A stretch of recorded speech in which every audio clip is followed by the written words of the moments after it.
Welcome in, everybody. We can go ahead and get started, I think. So I know it's after lunch, but with the panel that Shane just led, that we're going to try to do half as well and half as entertaining as what Shane just led it during the lunch session. Yeah, for sure.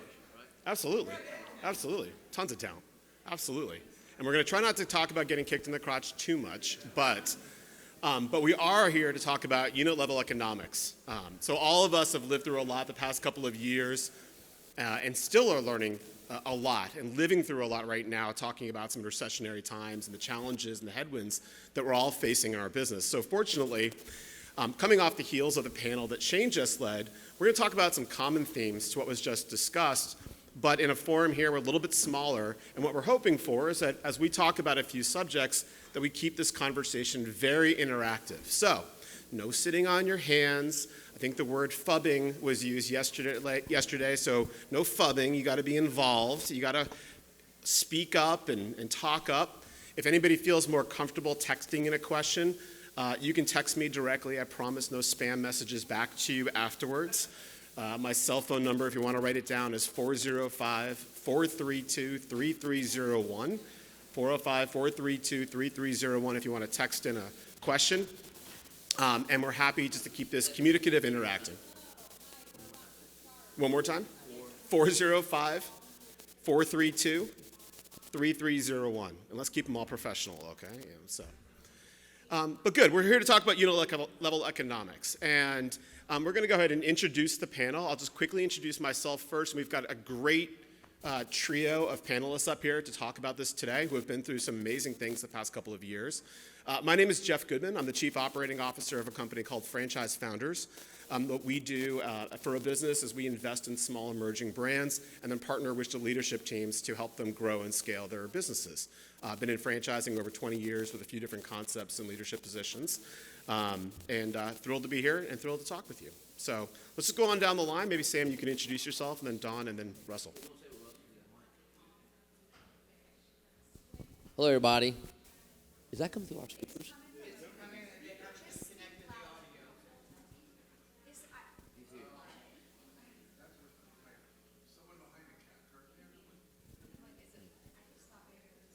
Is that on? Yeah. Testing. How about that? Hey, nice Yay! job. Let's give it out to them. Way to go. Sam Ballas. I'm the founder and CEO of East Coast Wings and Grill. It's a casual dine buffalo wing concept. We also own a My Fry concept. It's a fast casual space. And we have also an emerging brand, Zorability, a firm that coaches emerging brands on how to develop a strategy to scale your brands. Hi, I'm Dawn LaFrida. I am on the franchisee side. I own a number of Denny's restaurants, and we are 24 hours, so I have really been kicked in the crotch the last 2 years. But I see light at the end of the tunnel. I'm happy to be here with you guys and share a little today. COO of Massage Heights. I've been with the company 14 years. We are a massage membership-based company out of San Antonio. Awesome. Thank you. So we've got a pretty good trio of specialties and backgrounds to talk with you today. So as I ask a few questions, please jump right in, raise your hand, text in a number. If you need my number again, feel free, and we'll go through. So one of the common themes, when I've been in franchising 20 years, as these folks have as well, a long time, one of the common themes you come to a conference like this and hear about is communication. So as we talk about unit-level economics, one of the things that's helped weather the storm for so many brands is great communication, collaboration, and as you heard next door, education with franchisees. So perhaps, Russell, we can jump to you and kind of work this way. Can you talk a little bit about your experience navigating through the pandemic and COVID and some of the lessons that you're carrying forward when it comes to collaboration and communicating with your franchisees? Yeah, I mean, and not to dwell too far in the past, but I think one of the things we really focus on with our franchisees is we had town halls, and everyone else had town hall calls, but Shane said in front of me, we had 3 of them. It's cutting out. We had the 3 town hall calls every week, right? About an hour and a half long. It's the whole team got behind them, and we realized that we were more fortunate than people that were in the restaurant business, because we realized the town hall calls that we had really influenced our franchisees, which allowed us to kind of push them in the direction of saving their membership. So during the whole pandemic, we had 81% of our entire membership base continue to pay on a regular basis because we were communicating with our franchisees. They were relaying the message to the members. So it was a great time for us, but it made us realize, because a lot of times we see you guys over communicate, but we really over communicated. This time we realized that's what they want, and you get your stragglers that don't want to be on these calls. But the communication really saved a lot of our businesses, and we came out of it, a lot of our people with more money in the bank than before because they were still collecting their dues base. We also realized that we had to make it simpler, so we've been working on a new platform where we can communicate out to the franchisees, and if we can't directly communicate to their team members, where it's set up where they click the button, we can send communication out, they can click it, and it shoots it out to their team. We can't actually see the team members that it goes to, but from a consultant side, we can come in and we can see if they kicked it out to their team members, and we can see how many of their team members have read it. So from an operational side, it's going to really let us leverage the tools we're creating to make sure they're getting down to all the frontline employees. So I think one of the important things is that as you learn to communicate is a better way. So instead of making all these people be on calls each week, if we can track how they're communicating and reading it and getting it down to their team members, we're accomplishing the same type of goals. But you have to know the technology to do it. That's going to be the big thing. If there's any emerging franchises out here, or franchisors in here, you've got to get in front of this earlier. Shane probably tell you, if we could have this technology years ago, it would have been great for us. But, no one was feeding us this information, and some of the technology wasn't out yet. So there's things you probably have to invest in earlier that'll help you down the road. Thanks, Russell. Hey, Don, I know you'll tap onto the communication piece. I know one of the things you were passionate about through the pandemic was talking to vendors and supply chain partners. Want to add on to what Russell said? Yeah, we were very proactive in a lot of ways. We had all the same communication. Hello? Okay, well, I'll talk loud. So like Russell, we got franchisees who would say it's too much communication as well, but we felt that we had restaurants in 50 states, and with 1,700 restaurants, you've got to communicate to people, and every single restaurant had different rules, different hours, different days they could be open. It was insane. It was a spreadsheet from hell, and it changed daily based on government. So we tried to pivot and figure out, okay, how can we get this information out to people quickly? We started creating 2-minute videos that people could do on their cell phones to learn, to get information out. We'd put data out on our Dine system where we take orders so that we could put messages out that were important to our employees and our staff. We did everything we could possibly think of to make their job easier. The really big win for us is we were a full-service restaurant, and about a year and a half before COVID, maybe 2 years, we started delivery. And had we not had the insight from our CEO to roll that out, we would have been underwater and lost more locations than we did. So you have to be able to move very rapidly. The other thing we did is we talked to all our landlords. We renegotiated contracts. We still do that today, because if you're in a situation where you didn't recover from 9/11, the financial crisis, COVID, you can always go back to a landlord and say, look, I want to be successful. I want to stay in this site. What it will cost you to be vacant for a year or two, or to have to put TI money into something, stick with me, give me a break. So we renegotiated some leases. We renegotiated delivery fees with vendors. We did everything we possibly could, and you will find that more people than not want to work with you. Where we did have people that didn't were big REIT companies. The bigger the company, the less they worked with you, but small landlords and vendors, they all did their part. So to kind of keep on adding this theme, first of all, how many folks in here are franchisors? How many are less than 25 units? So the majority, okay. So the common theme you'll hear up here is that the pandemic put us all into some type of communication technology frenzy, so to speak. At our brands, our journey was a little bit unique due to the fact that we had a lot of data of what was going on with COVID and the pandemic in Europe. So to kind of set the stage of how we transitioned our communication for the pandemic, on-ramping the pandemic, navigating the pandemic, and now the 6-month off-ramping that we were told was going to happen is turning into 2 years of off-ramping practically, right? And it's created new inflections beyond just a pandemic on how the government managed everything between the two administrations. So we were ready in March of 2020 when it was hitting us in the 4 states really hard with the closures and the takeout only. The one thing that helped us is we were a company that was not big in embracing technology. We were huge in embracing data, and we had systems in data collection, enterprising your POS system, for example, regardless if we're a restaurant or you're cutting hair or whatever you're doing in your business, you have to have an enterprise system to collect data. The data-eccentric way is the way a franchisor then can as Gary said next door, you shoot the bullet first before you have the cannons go off to make sure that when it gets down to Dawn's level, the franchisee level, it is processes and communication processes and technology processes that effectively are going to help her navigate or a franchisee navigate through any type of inflection you're going to have.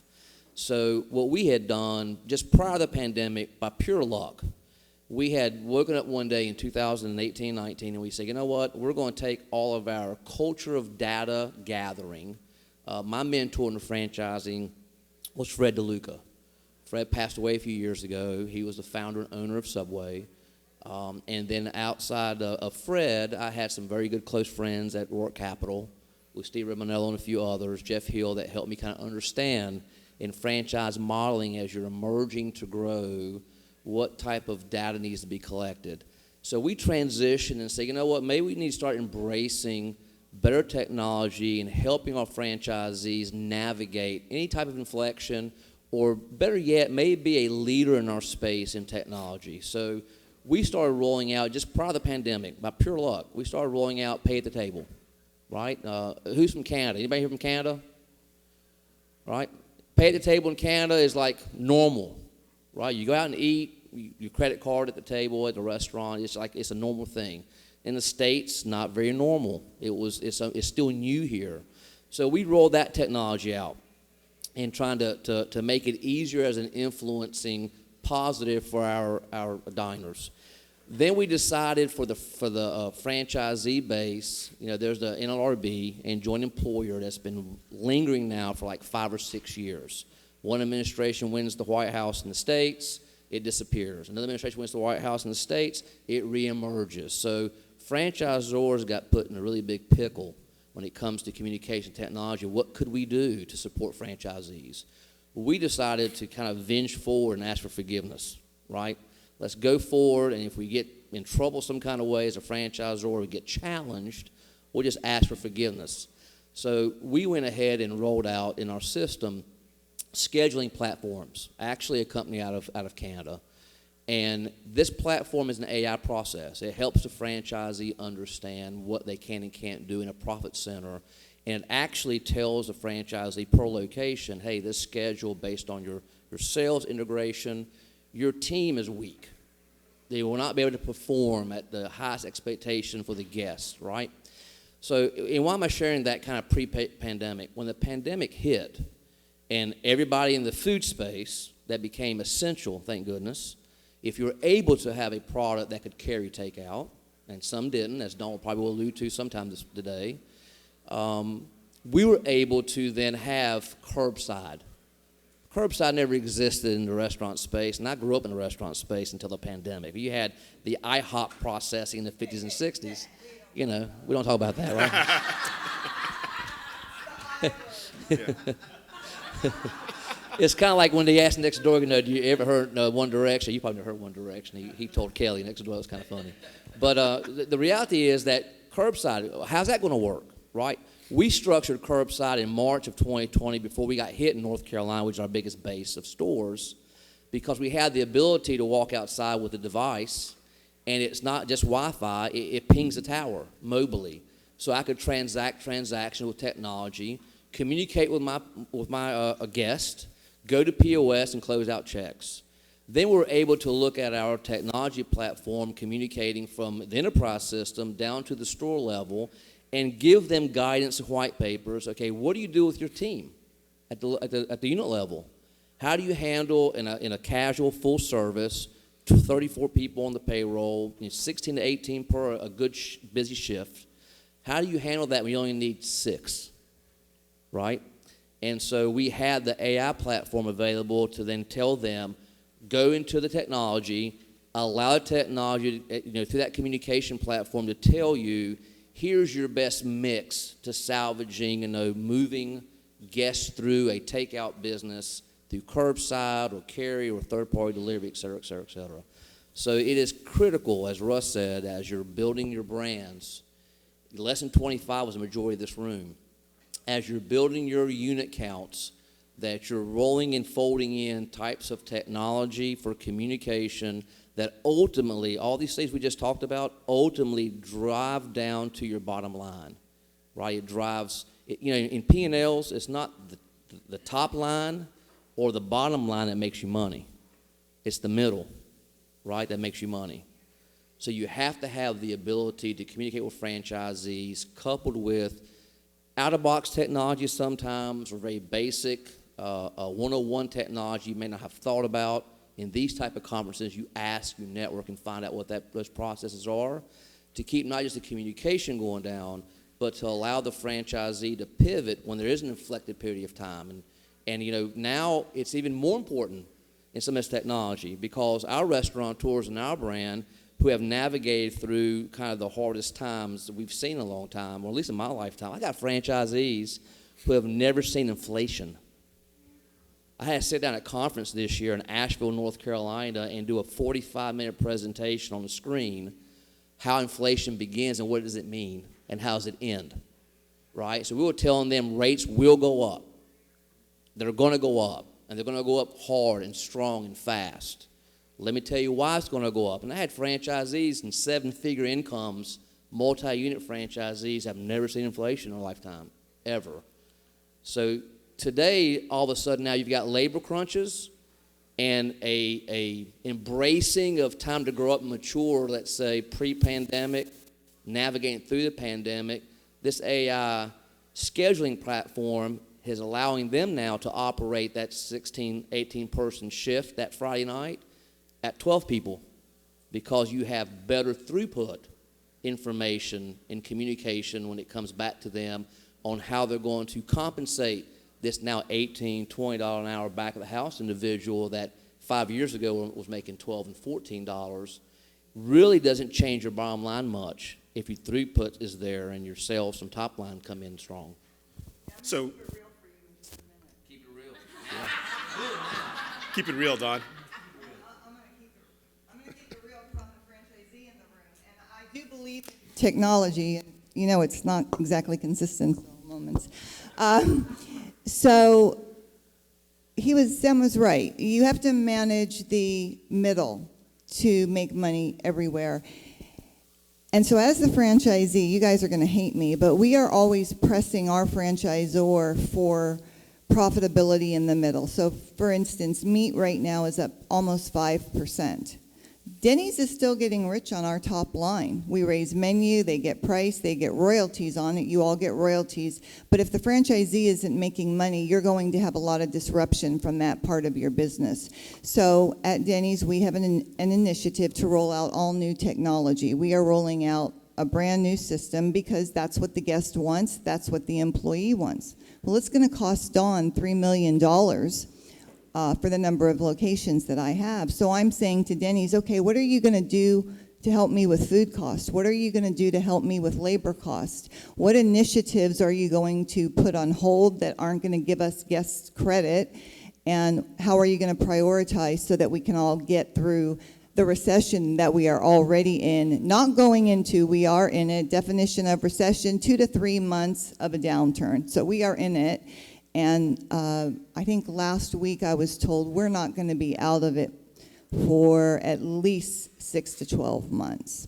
So I think we've got a lot of headwinds ahead of us, and I think that the winners, the people who are engaged in their business, that listen to the franchisees who are in the weeds, who listen to the really smart people who are trending this, are going to be the winners. And is going to be fallout of stores and businesses that probably needed to close pre-pandemic, but there's a lot that we can do to save the thriving ones.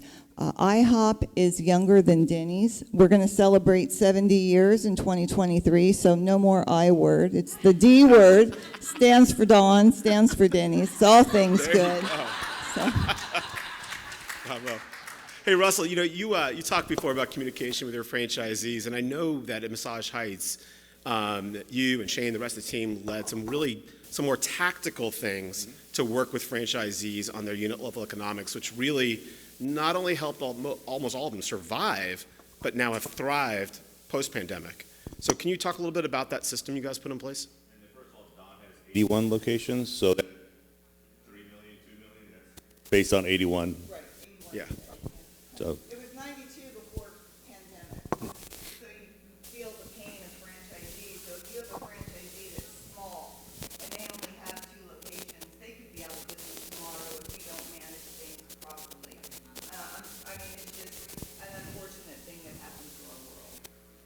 So one of the things we did, and this was a dream years ago, is that you've got to allow people time to run their business, right? So a lot of things are critical that they do, but there's only certain things you can take off of their plate to allow them to focus back on the business. And one of the things is obviously numbers. So, and I played the consultant role for us for years, is you go in, you're pulling reports, you get out your calculator, you put them in a spreadsheet, however you're doing it. It's time consuming, right? If you've got someone that has to focus somewhere else, they take time away from it. So one of the things that we released probably 2 or 3 years ago, we came in and said, well, what if we can, get stuff to pull out from our POS, and we can slice and dice all the data for them so they can see it in real time. So they come in from the day before, they've got their last 3 years worth of numbers, look at the year over year, it helps them set their goals and everything else, and there's about 25 KPIs that we pulled into it, and we realized that people stopped looking at it as much because they could spend 5 minutes with it, and their consultant could get in without them being there and already see problems that were coming up. So it was a focus on give them more time to run their business. So we created our own, because then we can change it, we can pull something in if we see trends going out there. But it was one of the most important things I think we've ever done, because people said, I understand the numbers now, right? I'm not going to go search for them. We built it where they can compare themselves to other locations that are their size, their age, and really allow them to get a little bit more competitive with each other. But the biggest thing is they came back and said, well, why is my payroll percentage here?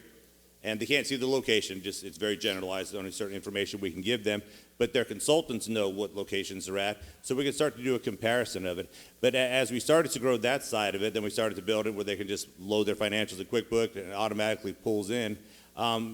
That's what people want. They want an easy job, right? And I'm sure you franchisors, you have everyone that comes in and they're an expert in marketing and they're an expert in accounting and everything else. And most of them aren't, and they learn very quickly. But if you offer these tools to them up front, then they don't have to. So just invest in items that give time back to the person, but creates a good benefit for them, because your payback, it costs us a good amount of money to build that. The more time they spend on the business, the higher their revenues are. So it's critical, because I promise you, they don't understand the business the way that they think they do or they tell you they do. I have something to add to that. Really? That's surprising.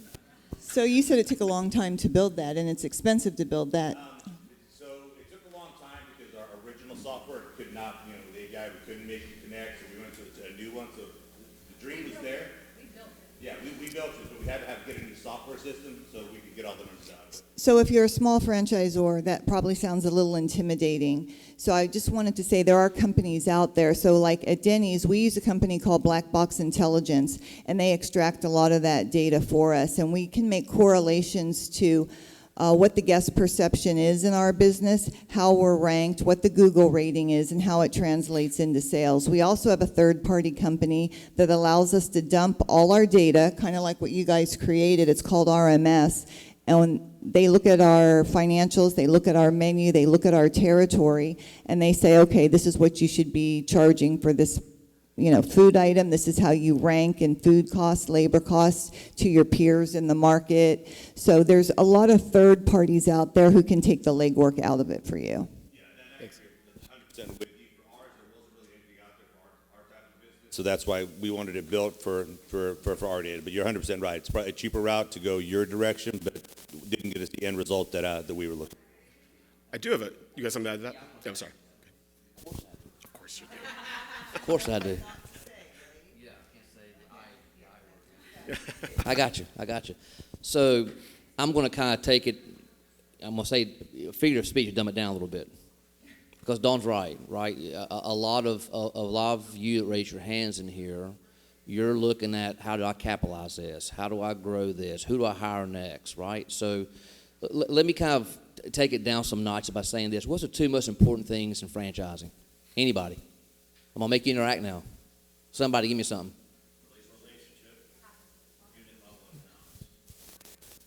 Write this down.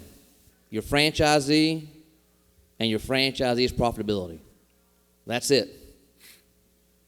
That sums up what your path to success is going to look like, right? So those of you who are at a place that you don't have the capitalization to do the cool things that Shane and Russ have done with their company, yeah, if you beat it, I know, really, look at that. and so there you go.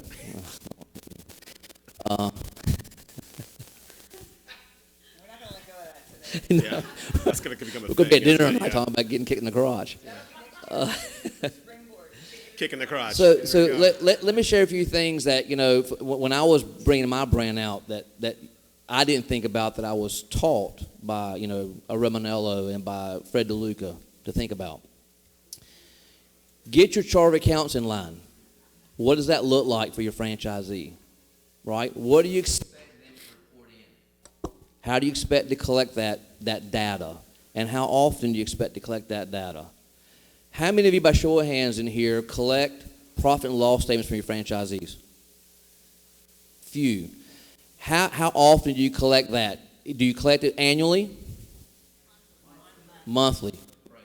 So that's right. And not only in the franchise agreement, in my brand, if you don't send it in by, I think, the 8th or 9th of the month, it's a $1,000 fine. Right? You have to have the franchise. When you're at less than 25 units and you're building a culture of unit level economics and profitability for your franchisee, you have the responsibility as a franchisor to understand that data, to reciprocate assistance to the existing franchisees who are going to be your sales team, bringing in new franchisees. Right? In the back of your FDDs, there's a list of every franchisee you have. Right?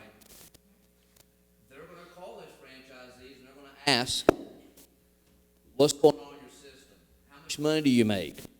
We can't say anything as franchisors. Franchisees tell them, right? I'm in Salt Lake, North Carolina, and I make $1 million a year. I'm in so-and-so in Philadelphia, and I make $300,000 a year. What's the differentiation of those two numbers?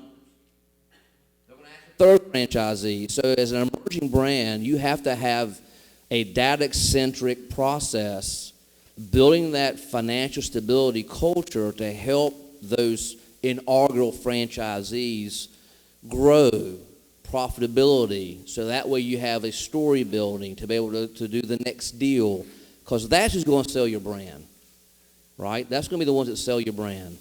So as Dawn alluded to, when you get to the point that you start to need technology for data gathering, you're still not going to be able to, at 35 and 40 locations, really, to go out and spend $100,000, $200,000 building a platform.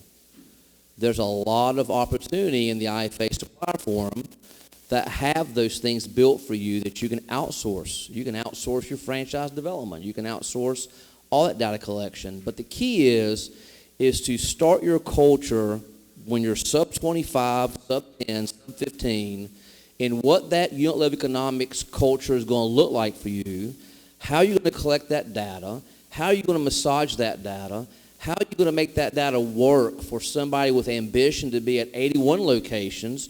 First, I've got franchisees with one store making as much money as I got franchisees with 3 stores.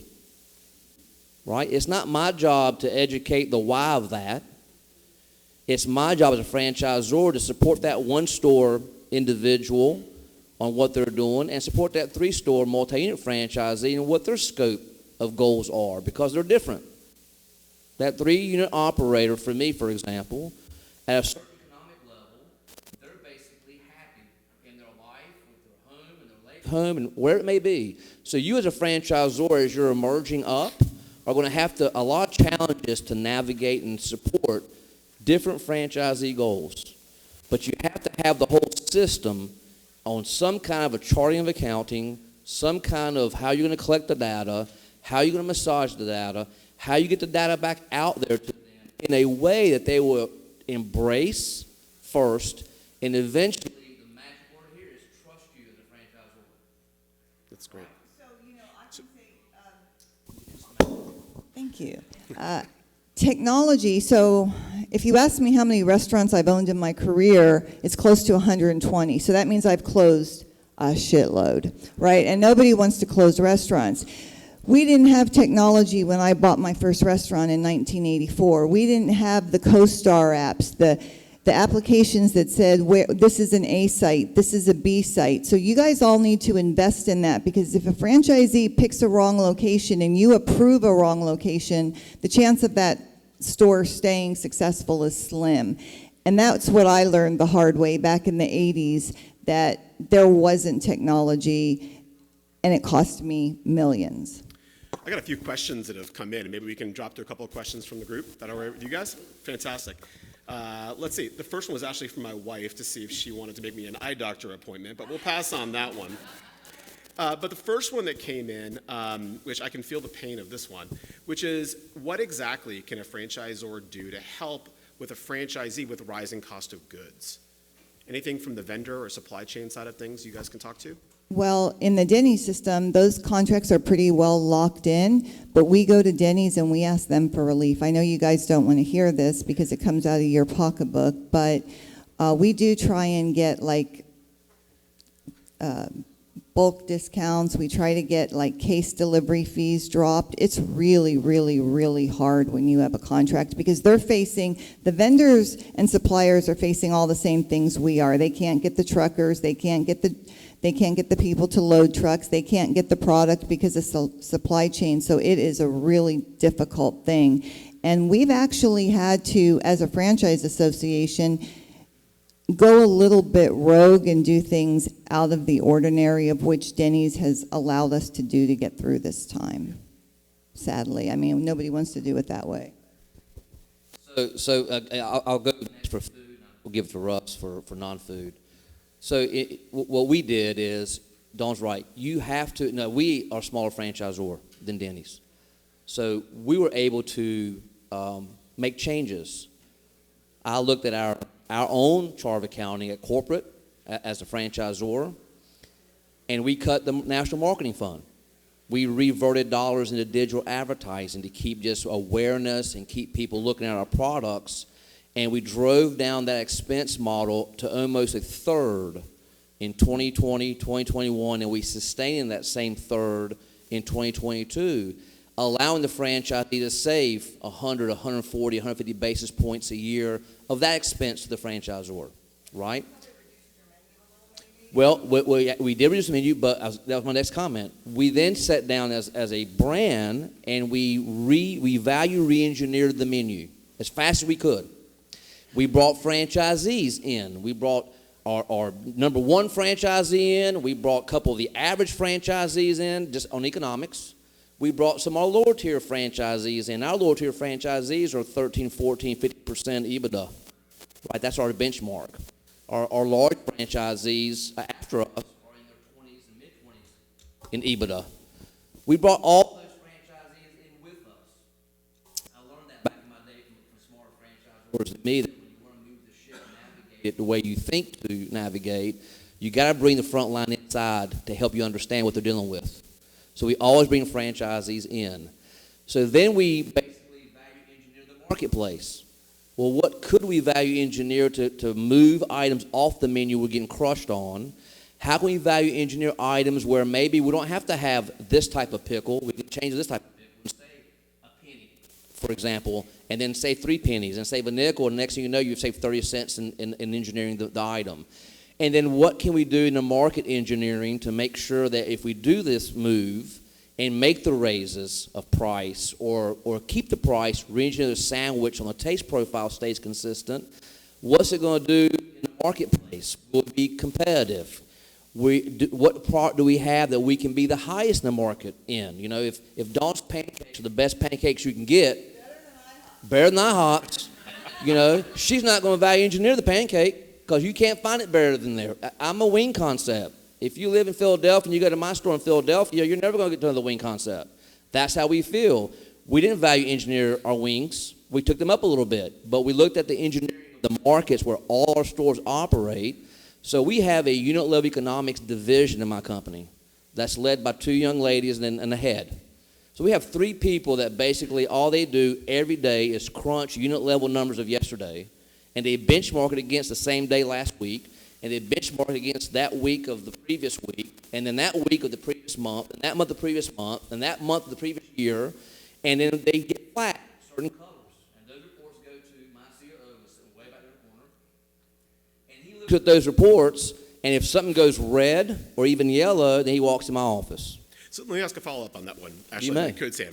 Well, thank you. I appreciate that because somebody actually already did. So the person was asking actually on that same line about your KPIs and looking at all that data. What are your thoughts on creating a leaderboard showing franchisees' names and KPIs in order to encourage competition? So, I think Tom about broke his neck back there doing this. yeah. So when I decided to put an IM19 together in FD years ago and show all the data. So if you go out and you buy my IM19, because you can't get it for free, I'm not in California, you'll see in my IM19 and my FDD every store's data on average, right? And we had the low, the mean, the high. But you see P&Ls. You see EBITDA. You see my ratios as far as sales of captured dollars versus investment development dollars, right? We're 2.7 to 3.1, something like that, to a dollar of development. So we're very good at that. I decided then, it's been 10, 11 years ago, that we were going to take that same culture, and we were going to put that live to all the systems. So our franchisees every month get a report, they can dial into the system, and they can see Dawn's sales, Dawn's EBITDA, Dawn's voids, the things that we have benchmarked that make you a above average restaurant operator in benchmarks and KPIs, and you're weighed there, and they see the ones who miss. Then we put them in tier brackets. We have a first tier, a second tier, and a third tier just based on overlays of market, not really how profitable you are. So my $1 million store may not be a tier 1 store. It might be a tier 2 store based on overlay processing to keep it fair, right? Because that person lives in the store, and I have some absentee operators that don't live in the store, that have other brands that they own to keep it fair. But we do, whoever asked that question, we make all the numbers transparent because we want the franchisees. If I was Denny's, and we're not allowed to, by the way. Ooh. If I was Denny's, I would want a 6-pack owner, a 10-pack owner, all over Dawn how to get to 81, right? That's what I'd want. I'd want them to see Dawn's numbers and say, shit, I need to get there. So we did that to have some peer pressure, continuity, and have that engagement amongst themselves, because an operator on the ground, regardless of what you do, whether it's food, whether it's massaging, whether it's hair cutting, a peer-to-peer conversation is going to have more traction faster than a franchisor conversation. Even if all the intent is honest, good, and positive, peer-to-peer Z to Z is super stronger, faster than Z to Zor or Zor to Z. So we did it for that reason, to get that engagement amongst themselves. And we got those phone calls. How in the world did this one location do this number? And I tell them, you know what, instead of going Friday afternoon at 4 o'clock and hitting 9, stopping by your store for 30 minutes and home, at 7:30, I want you to get a hotel stay overnight and spend Friday and Saturday in that location and just sit and watch. And maybe you'll see things that they're doing that you're not doing. Maybe you'll see things that they're doing that is system-driven that you're not doing. But maybe they've innovated something that we haven't thought about as a franchisor. That's kicking ass. And if you find that, let me know, so I can go investigate it and make changes, because the franchisees are going to drive the evolvement of the brand, right? And the franchisor's duties are is to capture that and then massage it and work it and make it as profitable for the franchisee to transition that as it can be. If that makes any sense. I hope I answered that question kind of lengthy there. Perfect. I'm going to throw it to Russ. Massage regularly. Thank you, Sam. Yeah, that's awesome. Russell, you guys, How do you use massage regularly? So there's probably an I word equivalent massage too. Is that? Yeah. looking up, I keep seeing we went a totally different direction than what you guys did. Is we came in and we really banked on that. We had done our job over the years servicing our members. We'd created a better atmosphere for them to come in. And we said we're going to raise our prices across the board. So even though we can't set maximums in a lot of areas, we can't set minimums. So we came into our system and said we're going to raise every single member, whether they've been with us a year or 5 years, as long as they weren't in their initial term contract. And we're going to take them up to a certain minimum. So even though a couple companies bigger than what we are, we said, we've always followed pricing. Like, hey, they went and tested it, it works. We said, let's hop in front of them. So we went ahead of what all the competitors were. We said, well, maybe people are going to look at us a little bit differently if we're $10 more than what they were. So just put a process in place which sent information out to the members on why we were doing it. And over the past year, every single membership we had went up $10 to $20 in price. At the end of last year, we had our highest retention, so we base everything on if the person is still a member from a certain date. We had our highest retention in company history, which I didn't think we would drop down a lot, but I thought we would go down a little bit. There's just going to be some people that, they've been a member since 2010 that they don't want to pay more. But for people to stay with us, it was just a great show of the job that, I'll credit to our office and our franchisees because people said $10 is not a big deal.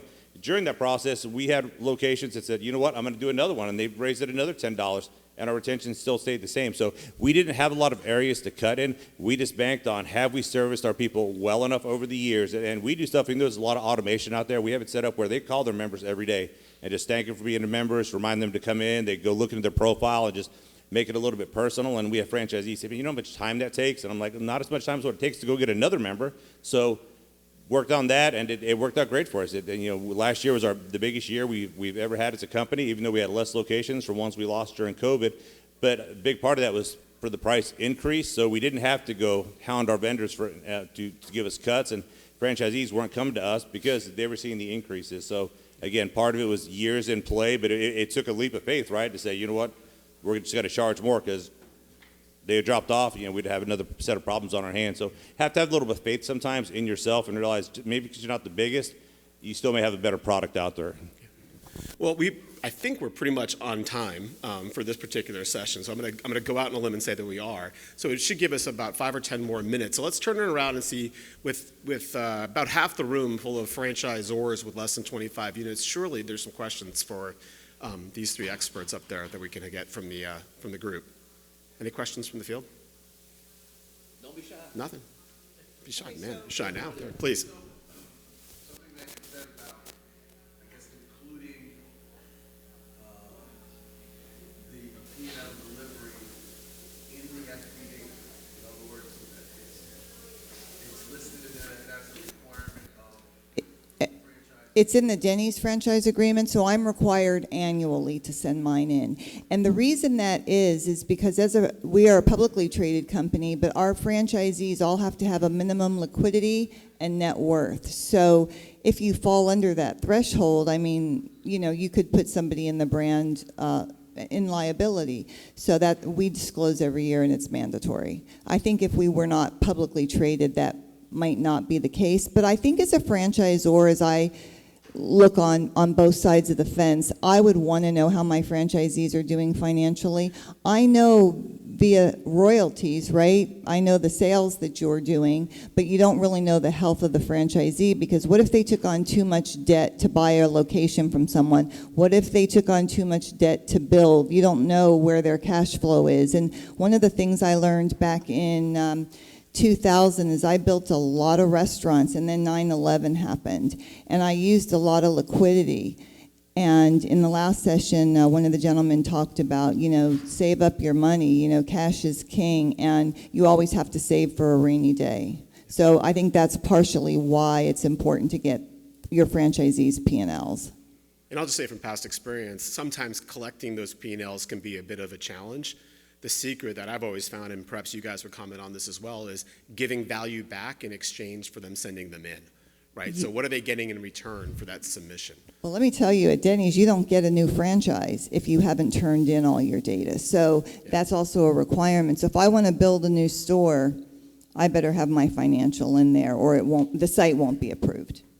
And you know, we're smaller, right? If we get to 1,700 locations, could we do monthly? I think we can. We just hire 8 more people, 9 more, 10 more people to do that. But we have an hours in the FDD and a franchise agreement monthly. And the reason why I went that route is to have the ability, as the brand was growing and building, that if we as franchisors miss something that diluted an earnings opportunity for a franchisee, since I'm the majority shareholder of my company, I want to have the opportunity to go to a franchisee that I felt like maybe we missed something that caused their dilution of earnings, to go to them and say, hey, the next quarter, you're going to pay 1% less royalty. But we're going to try and fix these items in your P&L that we've indicated that something's not right here. As long as you do that, that's the deal. Let's spend 90 days working on this. And while we're doing that, you're going to pay less royalty. If I weighed annually, there'd be no way I could do that. Because my job as a franchisor is to correct as much as I can, as fast as I can, to end my calendar year as strong as I can, because guess what goes in the FED next year? The audit, right? And guess what validates profitability and happy franchisees? Them making money. Guess who validates the brand when a candidate comes and looks at buying my franchise? The franchisees. So my tactic was, I need to know monthly what's happening so I can pivot as a franchisor. Now, if there's a franchisee that diluted themselves because not following the system, or I think I've got everything fixed in the first 9 months of ownership, and Don can appreciate this. No, you haven't, right? We tell them in discovery, and we make them come with a spouse. If they have a spouse, you have to bring your spouse. So we tell them, you have to give me 1 year of your life, period. It's a restaurant concept. It is tough. You're here because you know it's immediate cash coming in. Immediate cash flow management does not mean profitability. And we make money on the top end. Your EBITDA can be 30% or 2%. I'm still making money. So I want to have, as a culture, the ability to pivot and help a franchisee fix things. And that really it's kind of been an Achilles heel for my brand. We've grown very slow as a brand, although we're approaching the $75 million gross sales mark with just not even 40 locations in 4 states. So we have very high AUVs. 1.7s have gone to $4 million. 1.3s have gone to $2.5 million. So the franchisees in the 10-year run, 8-year run are making really good return on investment. But we were not able to do that and build that type of culture unless we're willing to go slow, meticulous, and have the ability to pivot one circumstance to another. Now, we have circumstances as you build your companies and get to 40, 50, 60, 75, 80, 100 locations where just somebody has come through the system, they got in 6, 9 months, a year later, they just realized this is way too hard, right? Some people can't be salvaged. Some bad real estate decisions. We use Buxton for a lot of real estate processing. Can't be salvaged. You're going to make those mistakes. But if you control the chart of accounting, you collect financial data from your franchise location on a monthly basis, and then you go through it. Don't collect and stick it in a file. You actually are scrubbing that against whatever benchmarks and KPIs, measure everything, pick what moves the needle, benchmark against that needle, and then have action plans when you find things that the needle's broken on. And as a franchisor, you got to be very conscious of your own capital savings, have that reserve, because I've got franchisees from COVID who are still in what we call COVID relief mode, who are paying flat $1,500 franchise fees per month, and they're 6-figure locations. I don't care about that. What I care about is they get their psyche back. They're still, because COVID's off-ramping, and guess what? Supply chain, can't hire people. Truck didn't show up today. Today, my son's calling me from Raleigh, North Carolina, for my personal store. You know, the truck came and he put everything on a sidewalk instead of bringing it inside. because he was behind schedule. So we had to do fine. And guess what? 3 things went on the truck. Right? So a lot of inflection. So you have to have the ability as a franchisor to have capital reserves there. So when you help franchisees navigate that, because you as an entity need to have a strong earnings claim opportunity when you go to item 19, and your franchisees have to have the ability with your support and your focus to stay as profitable as they can through inflection. If you don't do that, they're always going to look at you as the support, and guess who they're going to blame when it's not there? Or when they don't understand how to embrace it, because your communications down is not clear. You've got to have clarity. You've got to ask 6 times, do you understand what I'm saying? Do I need to send somebody to you and walk you through it in Philadelphia? Do I need to fly somebody up? Do I need to fly somebody to Texas? It's worth that expense model to do it the right way if you're going to build, a strong culture to unit economic profitability system. There you go. Well, I got the wave from the back of the room that was kind of, Don, unless you had something to add, is there any more questions that we can get for our panel? We can probably squeeze in one more. If there's one. Please.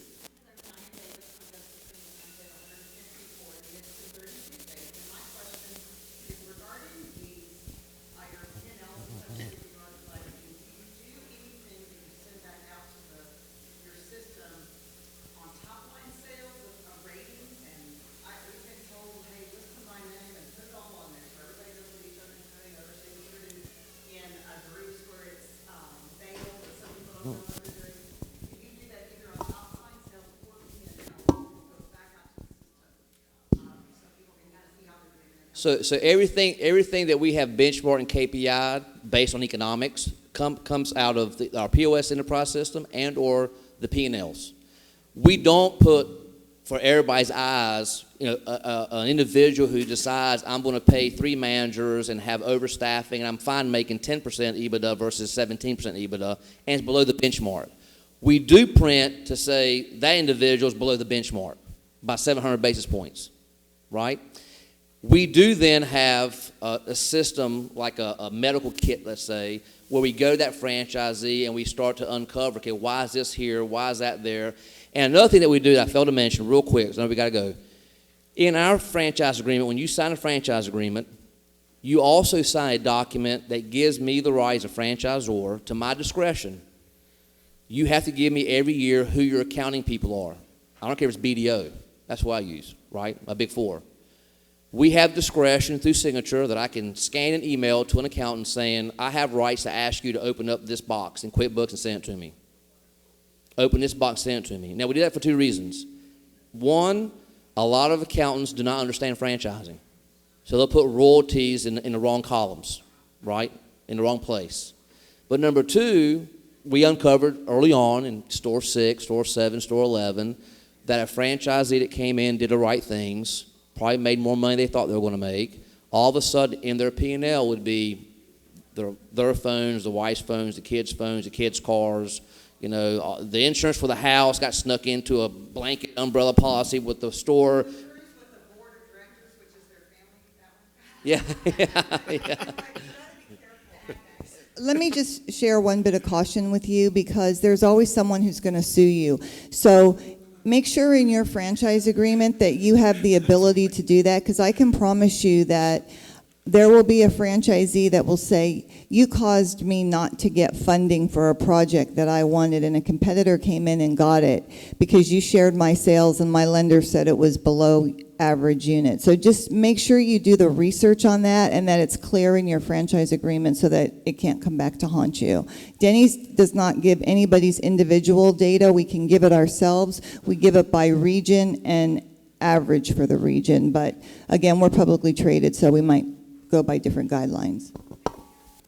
Yeah, so that was real quick. So we have it built into our software. It'll show them where they're at in the region and everything else. And then we have different cohorts built in, whether it's revenue or another KPI or something in their financials where they can pick and choose it. Then it compares it to the ones out there. So we never shared the name, but we've built it where it's pretty complex, where it's not just the ones we think they should look at. They can go back to the ones that are most important for them. Awesome. Well, hey, how about a round of applause for this panel? I think they've been great. So